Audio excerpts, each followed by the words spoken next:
Morning mga kagigil.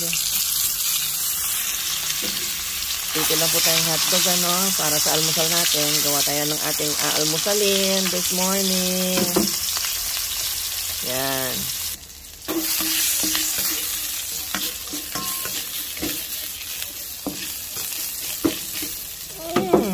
Bango ng bawang sa umaga. Magigisa po tayo ng konting corned beef lang Meron pa akong corned beef na natira dyan.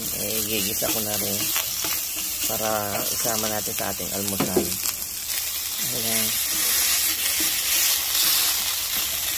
Corned beef na na-frozen.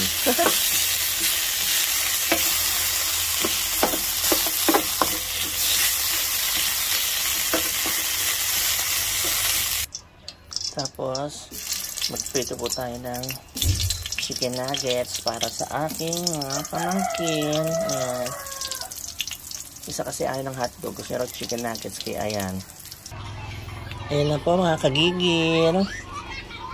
Mag-aalmusal na tayo.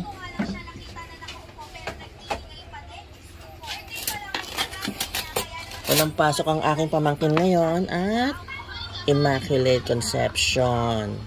Okay. Ayan. Ayan yung kanyang chicken nuggets. 14 star pa. Ang ating kape. Ang ating pandesal. Ang corned beef.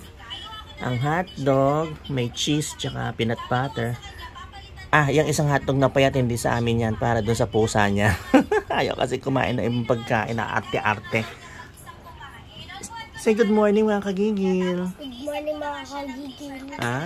Okay. Good morning mga kagigil. Kain na tayo ng almusal.